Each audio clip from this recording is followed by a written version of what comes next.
en el aspecto penal, si les parece. Es lo siguiente, muchachos.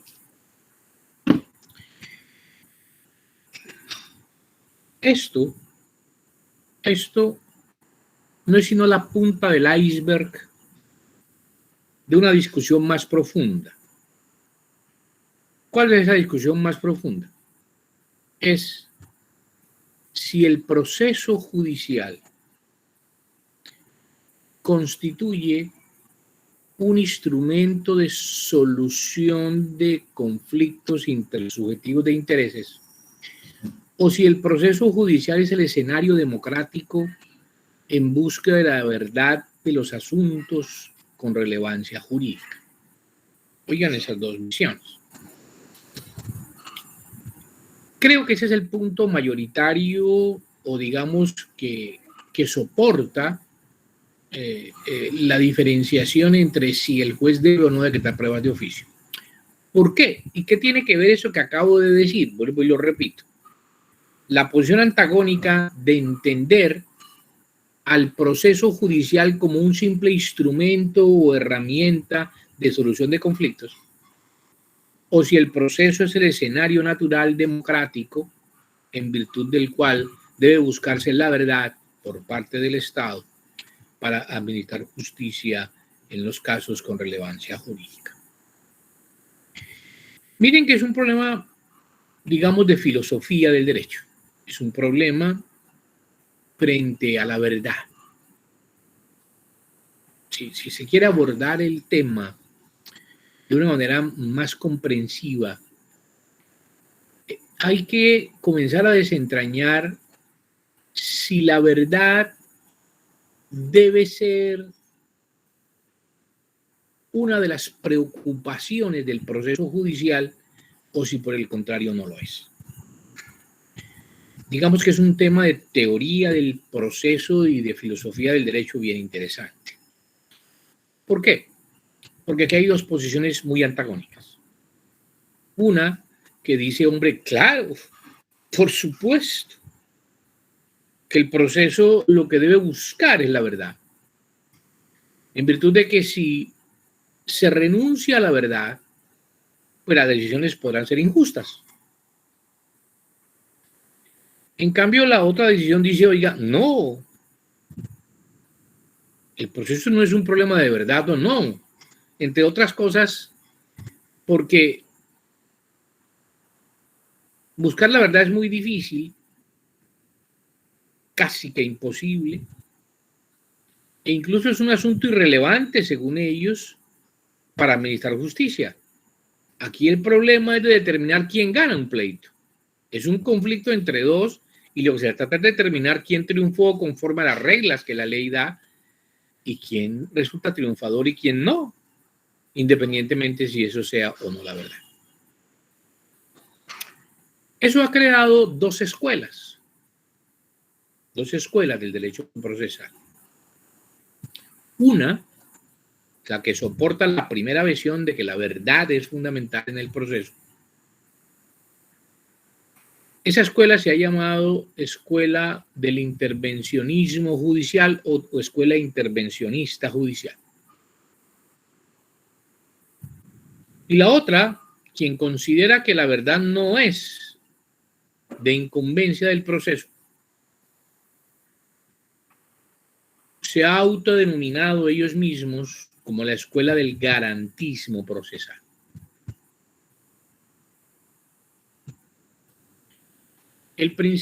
Uno de los principales exponentes en el mundo del activismo judicial son dos grandes personajes. Uno, Michele Tarufo, que murió hace muy pocos, yo creo que escasamente un año murió el gran profesor Michele Tarufo, y el otro gran expositor mundial se llama Jairo Parra Quijano y es nuestro. Es un orgullo colombiano. El maestro Jairo Parra es de orgullo colombiano. Además es de talla internacional. Son los dos grandes exponentes de esa visión del derecho, de esa escuela de la visión del derecho procesal. Y uno de los grandes expositores de la otra es Adolfo Alvarado Belloso, precisamente, el profesor argentino, quien considera de que eso es una ilusión y que el proceso no le interesa verdades. Al proceso le interesa respetar las reglas del juego, garantizarle a los sujetos que están en discusión y entrar a dirimir quién ganó el pleito y punto. Al juez no le debe importar ni hacer análisis y juicios de si es verdad o no es verdad lo que está decidiendo. Ahí subyace este punto. ¿Por qué? ¿Y esto qué tiene que ver con las pruebas de oficio? Todo. Porque en el activismo judicial, el juez, en búsqueda de la verdad, como primer deber del proceso, es buscar la verdad. Y por ello debe tener facultades oficiosas para no estar supeditado a lo que las partes le lleven. Y va a tener facultades oficiosas para muchas cosas, pero especialmente para las pruebas. ¿Por qué? Porque las partes tienen interés en el proceso y por supuesto van a llevar verdades que les favorecen, o sea, verdades sesgadas según sus propios intereses, y van a ocultar lo que no les favorezca, si eso es normal. Y entonces, los que así plantean dicen, oye, el juez no puede estar a merced del querer de las partes, de la voluntad de las partes, de las verdades sesgadas que las partes llevan. Y por ello el juez debe corroborar la veracidad de las afirmaciones de las partes. Oigan, así reza el código. La norma que hace referencia a la prueba de oficio, que se determina en el artículo 170,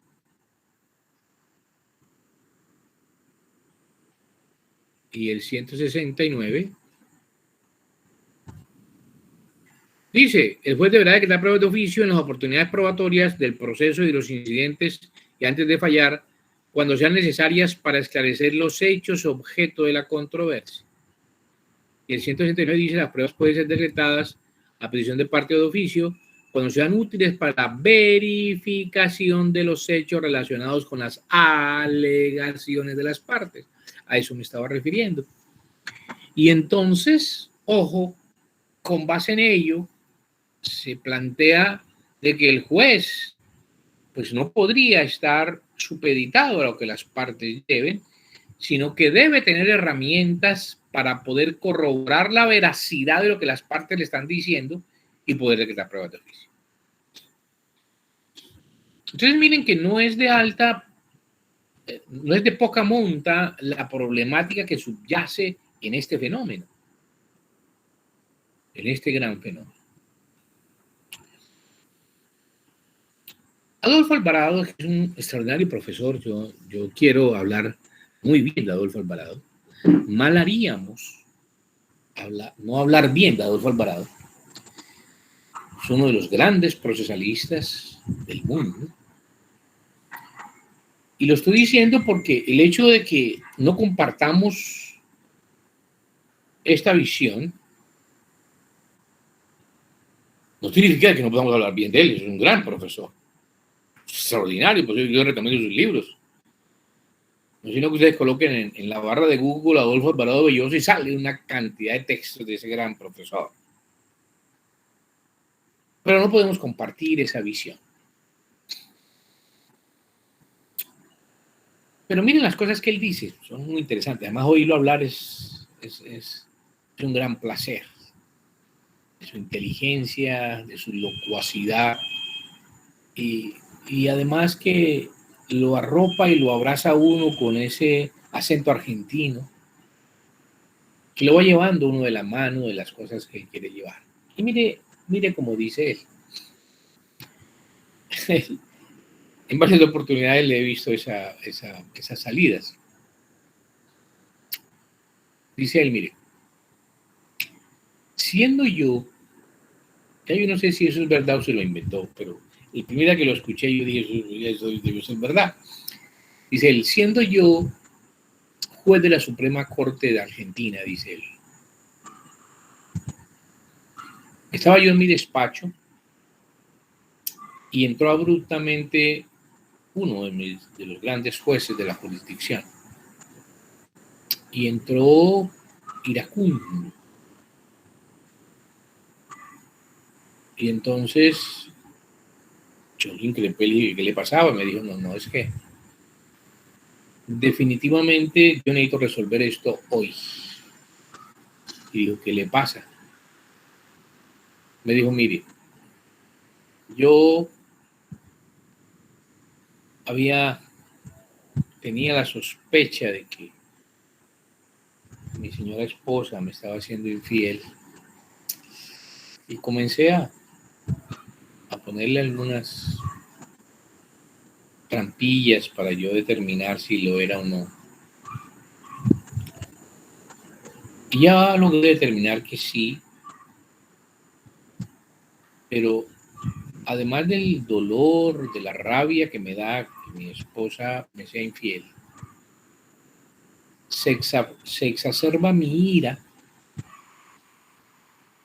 porque la persona con quien me está haciendo infiel es mi compañero de trabajo, el otro juez fulano de tal, quien además es mi amigo, y yo no puedo dejar pasar esto, y yo necesito retarlo a un duelo,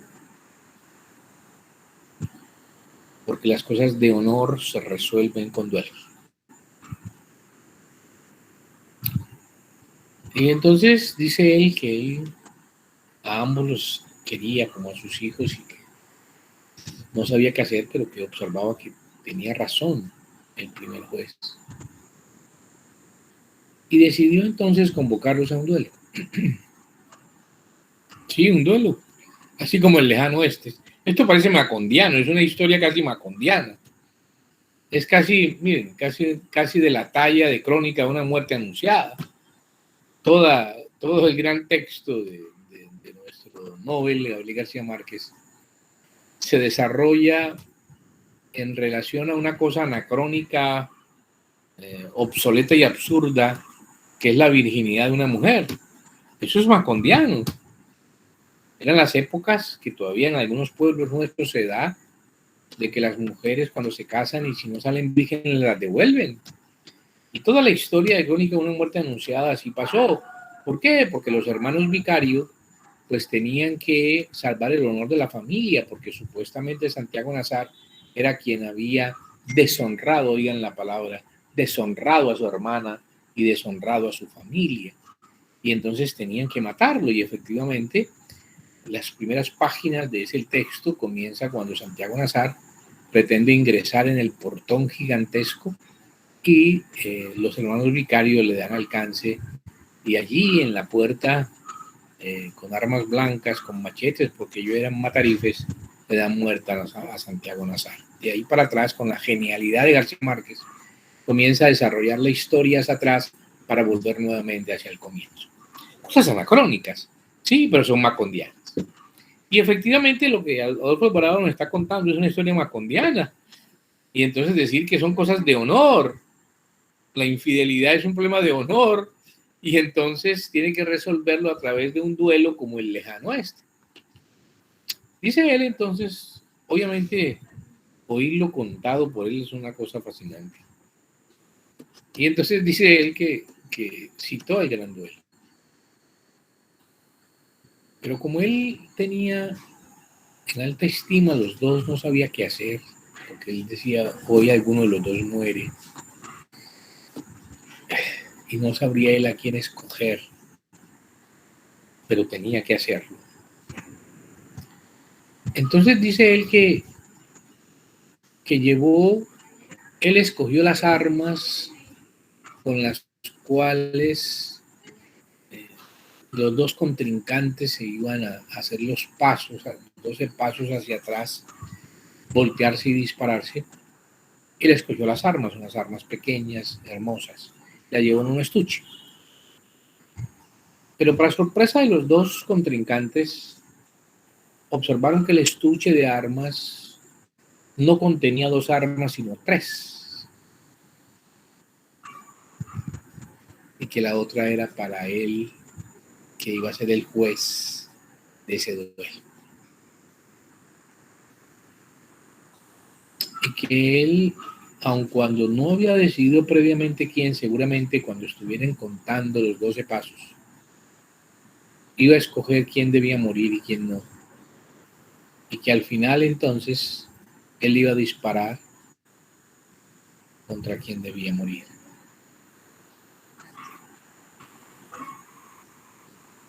Después de contar esa historia, él dice, con su gran jocosidad, dice, claro que yo no me presté para eso. Eso fue cuando ellos me lo propusieron, yo le di rienda a mi imaginación para hacerlo, pero dije, yo no puedo hacer eso. Y terminé entonces llamándolo, los invité a una cafetería, nos tomamos unos tintos, unos churros, y ahí resolvimos el asunto, dice él. Pero si yo hubiera aceptado ese duelo, dice él, que yo hubiera tomado partido por alguno de los dos, es exactamente igual lo que hace el juez cuando decreta pruebas de oficio. Toda esa historia él no las cuenta, el gran profesor, para indicar que es que cuando el juez decreta pruebas de oficio, le echa la mano al proceso. Cuando decreta pruebas de oficio, desequilibra la relación de igualdad entre las partes. Porque el pleito en últimas es un pleito probatorio y las partes deben esgrimir las pruebas. Es decir, mutatis mutandi, permítanme decirle lo siguiente, y para hablarlo en sentido bélico, como habla el derecho penal de igualdad de armas, digamos entonces que las armas, porque es un duelo, el proceso judicial es un duelo, y las armas que utilizan las partes son las pruebas. Luego el juez, que es el tercero en la relación que va a decidir, no puede utilizar las armas con ninguno de los dos, porque esas armas deben usarlas ellos dos. Y entonces decretar una prueba de oficio es echarle mano al proceso y desequilibrar lo armonioso de la relación de imparcialidad del juez. Y por eso él no está de acuerdo en manera alguna de que el juez pueda tener facultades oficiosas. El proceso no debe ser eso. No sé si alguno en su trabajo logró auscultar algo de Adolfo Alvarado o esta visión básica frente a la negación de la imposibilidad de pruebas de oficio, que es absolutamente fascinante esa posición.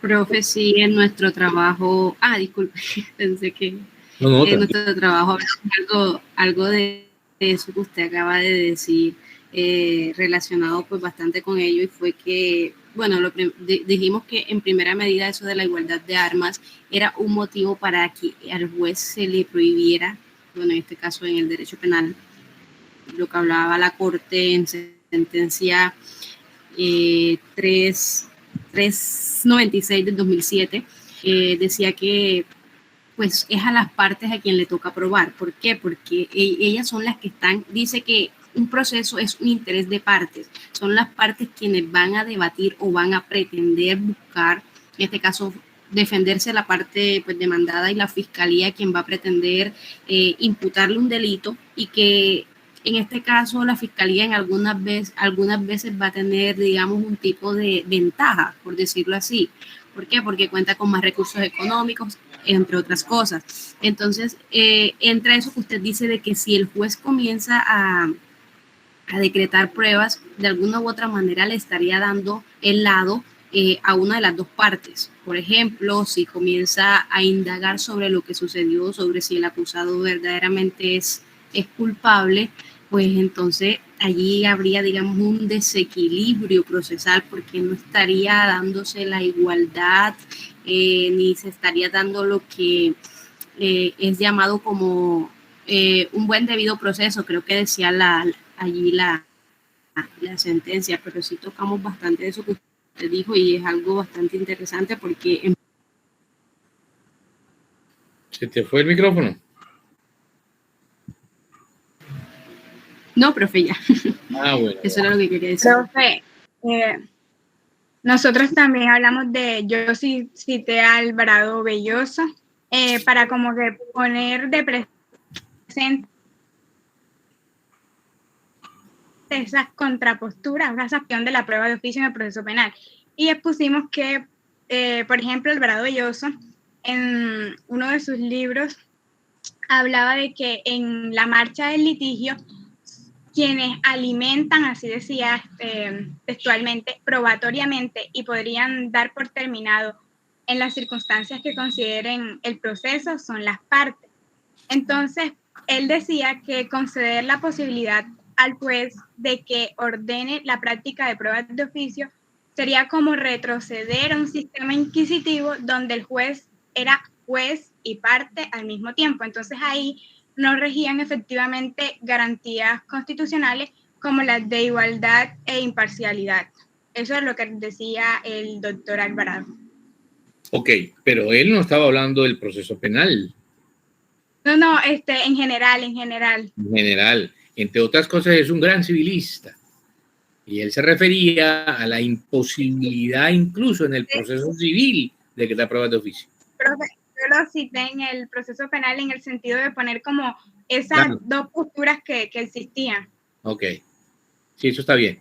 Pero quiero aclararles, yo sé, pero quiero aclararles que Adolfo Alvarado es un gran civilista y él se opone incluso a la prueba de oficio en el proceso civil, ¿verdad? Y por supuesto, el proceso penal con mayor razón. Pero él, por su formación civilista, toda su visión se establece es frente a ello. Muy bien. Frente a ello, el maestro Parra y Michele Tarufo dicen varias cosas. Dicen, oigan, miren, es muy interesante lo planteado por el doctor Adolfo. Pero en primer lugar, la comparación no es acertada, porque es que el proceso no es bélico. Porque es que el proceso no se trata de una disputa de armas. Porque es que el proceso judicial, si bien es un debate, es un debate racional, pero además de eso tiene unos intereses generales y públicos. Porque es que pensar así es pensar en el proceso privado. Es decir, es darle una connotación jus-privatista al proceso en la medida en que solo le interesa a las partes en disputa los resultados del proceso. Y resulta que es todo lo contrario a lo que nos decía Thalía, de que según él era retroceder, o sea, pensar en que el juez sí pudiera crear pruebas de oficio era retroceder, pues el maestro Jairo Parra y el maestro Michele Tarufo dicen, oiga, no, es al contrario. Pensar que el juez no puede dar pruebas de oficio es retroceder en el tiempo de entender que el proceso es de naturaleza privada y no pública, porque es que la juspublicización del proceso se presenta como fenómeno jurídico a partir de del último, a finales del siglo XX, si se quiere decir mejor, y entonces ya no hay discusión de que el proceso es de carácter público, especialmente por el interés general que subyace en todos y cada uno de los procesos. Y por esa razón, entonces, es al Estado en quien debe tomar decisiones justas basadas en la verdad y no simplemente en los intereses privados que las partes disputan. Y dos, porque pensar que el juez no puede es desconocer la naturaleza del juez creador de derecho en la formación de los estados con base en el Estado social de derecho. A ver, trato de desarrollar lo que acabo de decir. Las cosas se parecen a su dueño, lo cual significa que el escenario judicial no puede escapar a las vicisitudes económicas, sociales y políticas de un momento histórico determinado. A ver, despacio a eso que parece muy confuso lo que acabo de decir. Mucho cuidado. Recuerden que, ustedes lo saben mejor que yo, que la razón por la cual los estados sociales de derecho aparecieron fue por la desigualdad aberrante que el modelo económico capitalista estableció en la humanidad. El capitalismo que nace de la Revolución Francesa, cuando nació, prohijaba dos grandes banderas, la libertad y la igualdad. Recuerden que las banderas de la Revolución Francesa eran libertad, igualdad y fraternidad. Y entonces se enarbolaron las dos grandes banderas de libertad y de igualdad. Se partió de la base de que éramos libres, pero que además éramos iguales. Y como lo que importa en el mundo siempre es la economía, se debe pensarse la libertad económica y la igualdad económica. Y por eso en sus orígenes, cuando nace a partir de la Revolución Francesa el capitalismo, la primera etapa del capitalismo se llamó capitalismo salvaje, porque ellos lo que hacían era simplemente aumentar el capital en leyes de oferta y demanda, en una relación muy sencilla de la base económica, en planos de igualdad entre las partes, de las personas, entre los comerciantes. Pero con el correr de los tiempos y los resultados de la ley de oferta y demanda y, digamos, la realización de muchos factores en el que el Estado no intervenía, porque era un Estado no interventor, un Estado gendarme, pues digamos que los comerciantes que tenían la misma línea económica, por ejemplo, que se dedicaban a un mismo oficio, comenzaron a disputarse el mercado, era la disputa del mercado. Y lo hacían como libremente, jugaban con los precios, jugaban con la calidad, y a la postre siempre uno de ellos terminó triunfando y acabando a los demás, quebrándolos. Y entonces absorbía las empresas que iba quebrando, iba creciendo cada vez más e iba quedándose solo en el mercado.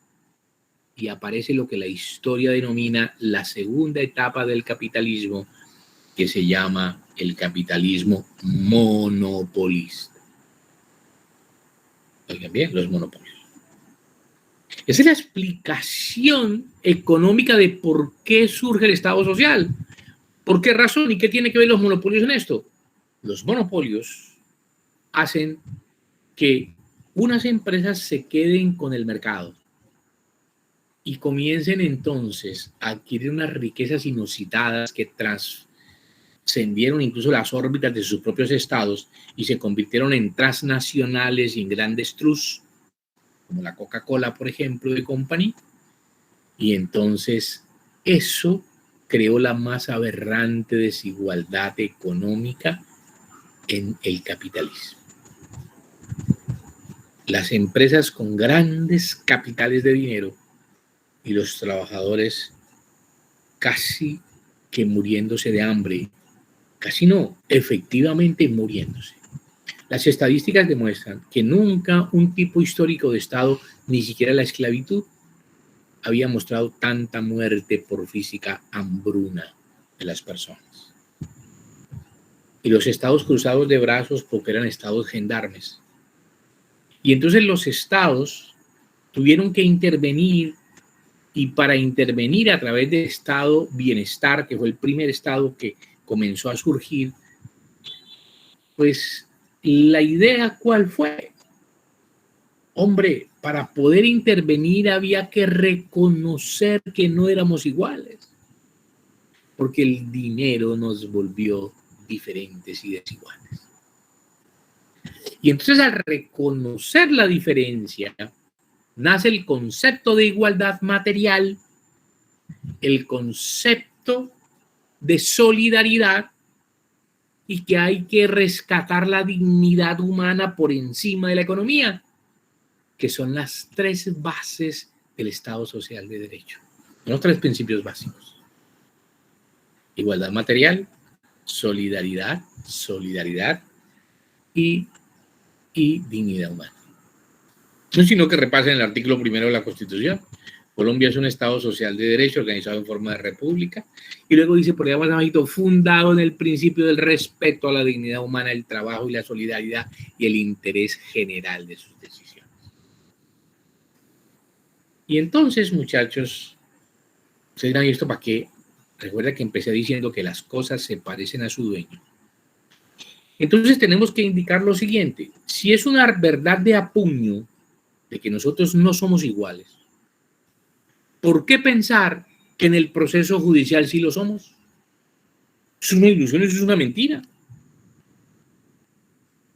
Luego, la igualdad material que consagra el artículo 13 de la Constitución, algunos decían que eso se aplicaba en todos los órdenes, menos en el judicial, porque en el judicial el juez no podía verificar quiénes estaban en situación más difícil que la otra, en menos condiciones, porque la justicia es ciega y no tenía por qué mirar, y si el juez mira, rompe el principio de imparcialidad, lo que se decía.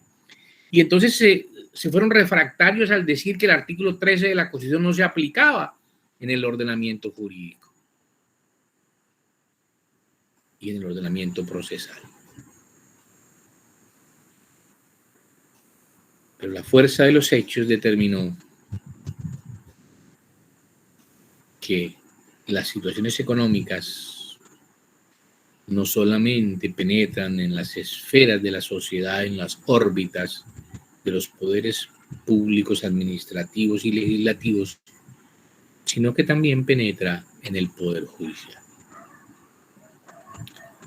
Y entonces, hoy es una realidad, no es sino que ustedes miren el artículo 4 del Código General del Proceso, que dice y determina que el juez tiene como deber aplicar los poderes que este código le otorga para lograr la igualdad material y real, no simplemente la igualdad formal. Lo cual se lo repite en el artículo 42-2 cuando se habla de los deberes del juez y dice que uno de los deberes del juez es, numeral segundo, aplicar los instrumentos que el código le otorga para lograr la igualdad real. El principio de solidaridad que se aplica en muchas partes del código, entre ellos frente a la distribución de la carga de la prueba para que las personas que estén en peores condiciones no sean quien pruebe, sino que estén en mejor condiciones. O la excepción, por ejemplo, del principio de congruencia que establece el código, determinando de que el juez no puede proferir fallos o ultra o extra petita, salvo en los procesos de familia para proteger a las personas débiles que se encuentran en estado de debilidad, como mujeres o niños o ancianos o personas dementes, como dice el parágrafo del artículo 381, o en los procesos de tierras, cuando son los campesinos, porque el juez, aun cuando sea defectuosa la demanda, dice el artículo 381, el juez debe proteger a los campesinos. Ese es el precio del Estado social. Eso es entender entonces que el juez no puede sustraer al proceso como en una urna de que somos desiguales en la sociedad, pero aquí en el proceso no. Entonces el maestro Parra y el maestro Michele le dicen, doctor Alvarado, usted parte de la base de que las partes están en condiciones de igualdad, y eso no es cierto.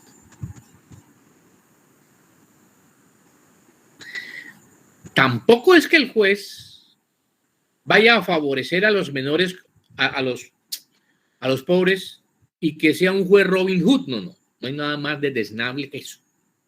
De eso no se trata. Y entonces mire cómo le responde el maestro Parra en su texto y le dice: los que fustigan mayormente las pruebas de oficio es porque señalan de que el juez, al decretarlas, rompe el principio de imparcialidad. Le dice el maestro Parra: Cuando el juez se parcializa con la verdad, se torna imparcial con las partes. En la profundidad y grandeza del maestro Parra. Cuando el juez se parcializa con la verdad, se torna necesariamente imparcial con las partes. Entonces, ¿qué le está diciendo el maestro Parra? Oiga, mire, no se trata de que el juez va a favorecer a los pobres. No, repito, no es una justicia Robin Hood. No. Es que según las condiciones y los instrumentos que el código le otorga, el juez podrá, bajo ciertas condiciones, equilibrar las desigualdades reales existentes para que el debate sea, digamos, más equitativo, más equilibrado. Oiga, no se trata de que el juez usurpe la función de la parte para favorecerla. No. Por eso el código dice, cuando el Código General del Proceso, dice que el juez declarará las pruebas de oficio para corroborar las aseveraciones de las partes. O sea, juez, usted no es que va a usurpar la función de las partes y aprobar por ellas. No, ni más faltaba. No hay nada peor que eso. Es que el juez podrá hacerlo.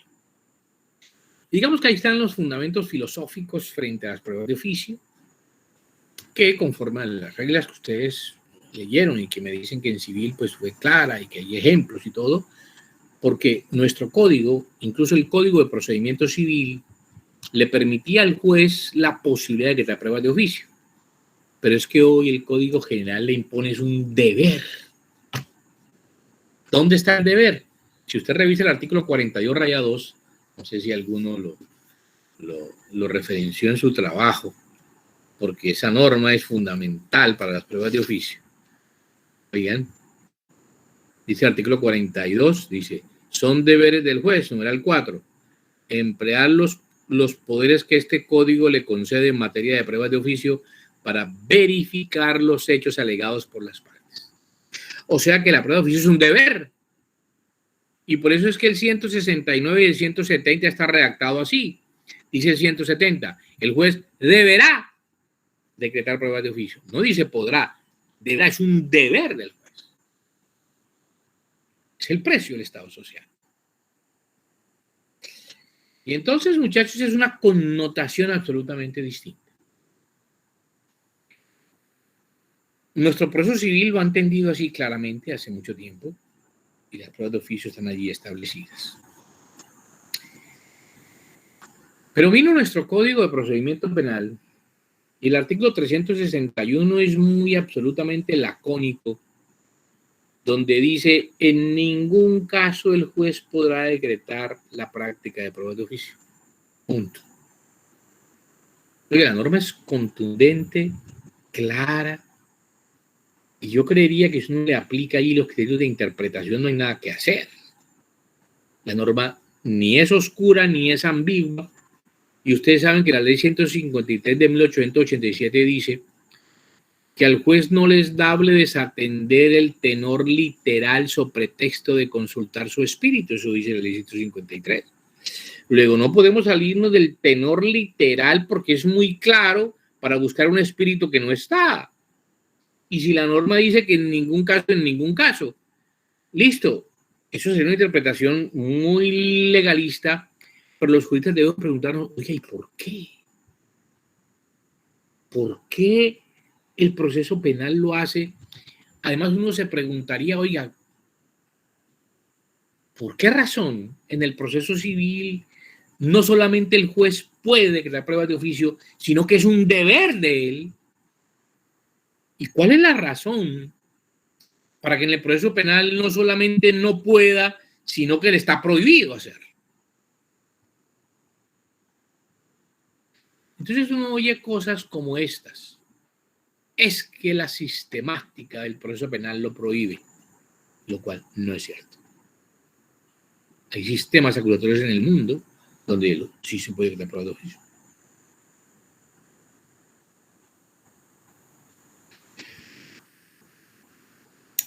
Y entonces uno dice, bueno, ¿y cuál es la razón? Mi opinión. Bueno, antes digamos lo que la Corte dijo. Primero, las sentencias de la Corte Suprema de Justicia de Sala Penal, que comenzó a dar tumbos. Algunas veces decía que sí, otras veces que no, y que es que sí la interpretación debía hacerse, y había algunos casos en que era posible, pero eso era, digamos, un poco etéreo, y además de eso no creaba seguridad jurídica. Por eso algunos de sus compañeros decían, yo no entiendo cuáles son los casos y por qué sí, en qué momentos. Claro, porque eso era muy etéreo, muy gaseoso, pero eso quedó resuelto con la sentencia de la Corte Constitucional, que dijo, no señor, aquí no hay nada que hacer.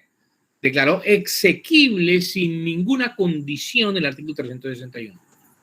De la sentencia C-396 que ustedes leyeron, del 2007, oigan, no es una sentencia modulativa, no es una sentencia que haya declarado exequible la norma condicionada, no, simplemente declaró exequible. Lo que pasa es que la Corte se puso a improvisar y oiga con la perla que salió. Fíjense con la perla que salió. Ya algunos de ustedes lo dijeron, pero quiero que lo analicemos. La Corte llegó y dijo, oiga, en la parte considerativa, no, nada en la parte resolutiva, no condicionó la exequibilidad. Porque para mí tengo que hay una falencia. Si la Corte hubiera tenido claro eso, hubiera tenido que determinarlo en la parte resolutiva y decir, se declara exequible el artículo 361 en el entendido de que la prohibición es para el juez de conocimiento y no para el juez de control de garantías, pero no lo dijo. Si ustedes leyeron la sentencia, se percataron que la parte resolutiva nada dijo. Y esas son las clases de sentencia en la cual la Corte condiciona. Son sentencias condicionadas. La sentencia no es condicionada, es pura y simple. Declaró exequible el 361. El 361 dice que en ningún caso el juez podrá decretar.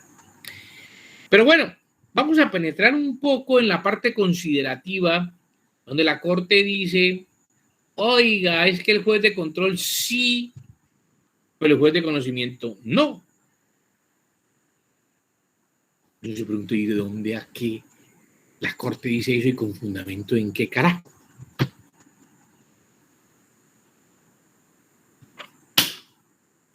El argumento es muy simple y muy triste. ¿Saben cuál fue el argumento que la Corte dio? Que era por la ubicación de la norma. Porque la prohibición de pruebas de oficio está dentro del capítulo de la audiencia preparatoria. Y la audiencia preparatoria se hace ante el juez de conocimiento y no ante el juez de control de garantías.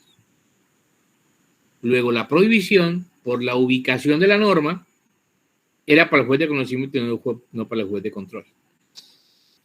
Qué argumento tan triste y tan absolutamente esquemático, legalista y leguleyo. Afortunadamente eso no quedó en la parte modulativa, en la parte resolutiva, perdón, para modular la sentencia. No, eso no quedó. Pero no solamente por eso, sino lo siguiente, muchachos. Oigan la falacia de lo que la Corte dijo. Eso es una falacia. ¿Y por qué es una falacia? Porque ustedes que ya vieron procesal penal saben muy claro, tienen absolutamente claro y suficientemente decantado que ante los jueces de control de garantías no se practican pruebas. Que las pruebas todas se practican en el juicio.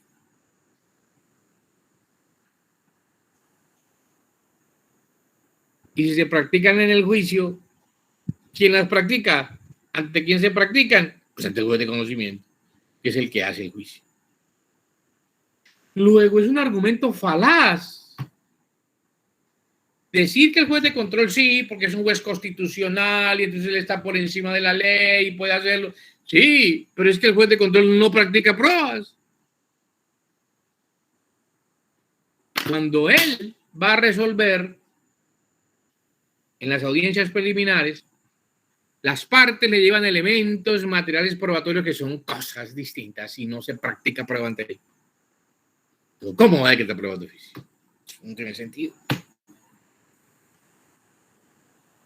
Es una falacia argumentativa del juez.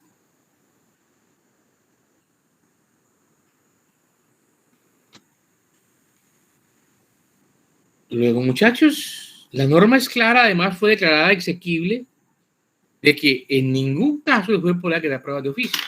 Y tenemos entonces dos normas, una del proceso penal que tajantemente prohíbe y otras del Código General del Proceso que no solamente permite, sino que establece un deber. Y es allí donde yo diga ya hay una dicotomía, digamos, entre dos normas del ordenamiento jurídico que obviamente uno dirá, pero eso es incongruente e incoherente en un sistema. Yo diría que la razón más poderosa es la siguiente. Si uno verifica los fundamentos de la prueba de oficio en el 169 y 170, pero especialmente en el artículo 42, numeral cuarto, en armonía con el artículo cuarto del Código General y toda la explicación que yo les acabo de dar, se establece con base en el principio de solidaridad y de la búsqueda de la verdad material del juez.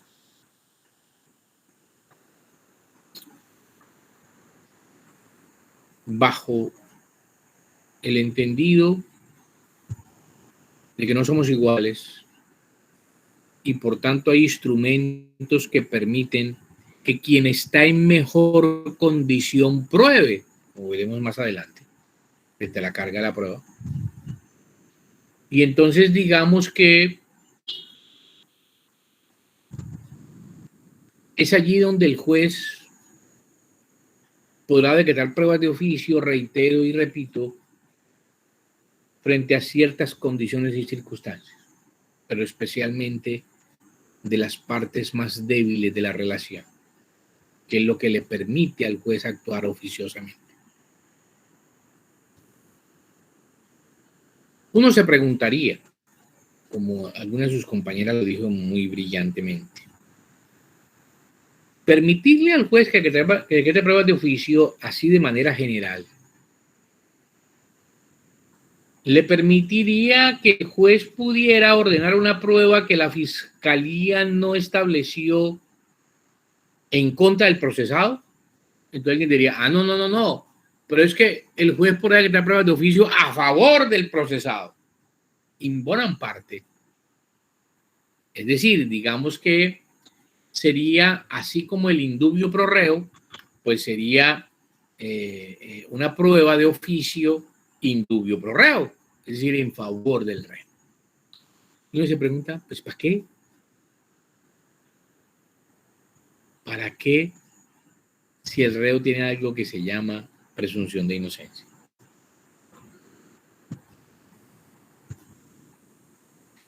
Y lo que sí no puede estar permitido de ninguna manera es que el juez le haga el trabajo a la fiscalía, que es la parte poderosa en la relación. Luego está muy bien hecha la prohibición de que el juez pudiera decretar una prueba para efectos de corregir los errores o las falencias de la Fiscalía General. ¿Qué tal?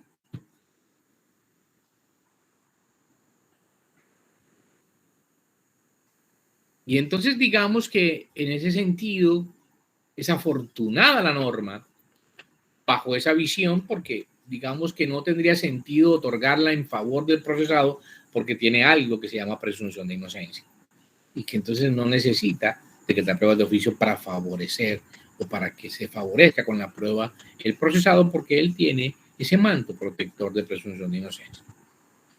Pero además por lo siguiente, porque es que la defensa no tiene nada que probar. Si ustedes revisan el artículo 7 del Código de Procedimiento Penal, que precisamente se refiere a la presunción de inocencia y el indubio pro reo, vean lo que dice. Toda persona se presume inocente y debe ser tratada como tal mientras no quede en firme decisión judicial definitiva sobre su responsabilidad penal. Oigan esto, en consecuencia, corresponderá al órgano de persecución penal la carga de la prueba sobre la responsabilidad penal. La duda que se presente se resolverá a favor del procesado, es lo que le estoy diciendo. Luego, entonces, digamos que la carga de la prueba es del ente investigador y no de la defensa. Y cuando hay duda, se resuelve en favor del procesado. Luego, no es necesario la prueba de oficio. Y entonces, digamos que, por más que uno quisiera determinar, oiga, en un estado deben existir esas pruebas, en el proceso penal, por la naturaleza y la condición de que no se le haga más aflictivo al procesado, pues no deben decretarse pruebas de oficio, porque ello podría enmendar de los errores de la fiscalía, las falencias que la fiscalía hiciera en favor o en contra, mejor, del procesado, y por eso sí sería absolutamente desdeñable, y por eso entonces la bondad del artículo 361. Luego, definitivamente, no hay posibilidad, ni hay excepciones. No existe. La norma es clara, en ningún caso. La única excepción que la Corte Constitucional, porque repito, las sentencias de la Corte Suprema anteriores quedaron muertas con la sentencia de la Corte Constitucional posterior.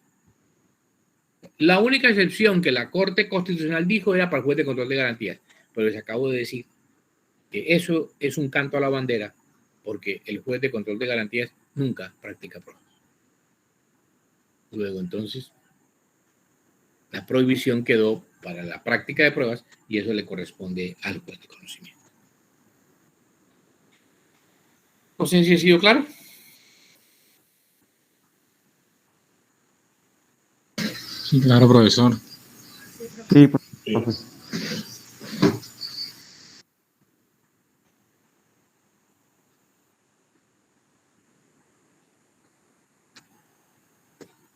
¿Y alguien más? ¿Algún otro aspecto que quisieran que tocáramos de esta prueba de oficio?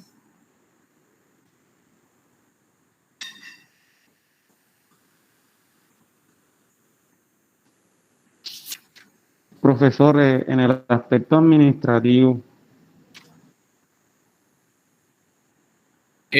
Bueno, eso es que, a ver, cuando uno dice civil y penal, cuando uno habla civil, ahí está refiriéndose al laboral, al administrativo, o sea, a todas las áreas distintas a la penal, ¿verdad? Porque ellas se rigen por esos códigos específicos, pero en virtud del principio de integración, cuando haya vacíos legislativos, se aplica el Código General. Luego, entonces, digamos que existe la posibilidad de hacerlo aplicando el Código General a materia administrativa. Claro que sí puede el juez administrativo hacerlo con base en el Código General. ¿Listo? Listo, profe. Ok.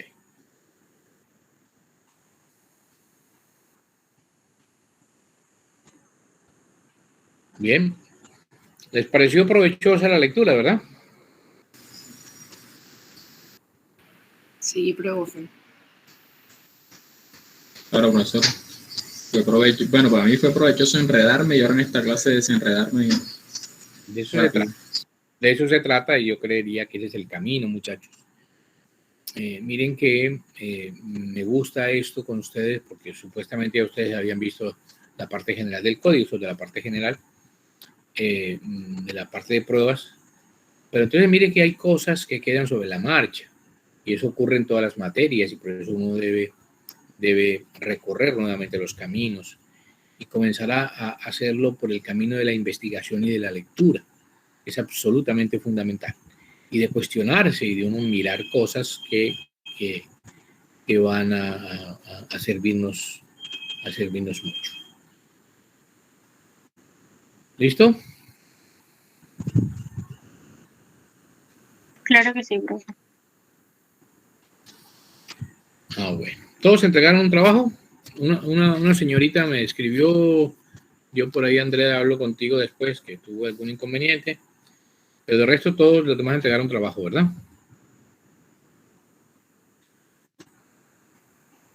¿Cierto? Parece que sí, profe. El menor grupo mío sí. Ok. Te recomiendo estos dos textos, son textos espectaculares frente a las pruebas de oficio. ¿Listo? Bien. No quisiera, para no truncar la temática, yo tenía preparado otro tema que vamos a trabajar, pero no quiero empezarlo y dejarlo así para evacuarlo en una sola clase, entonces más bien lo dejamos.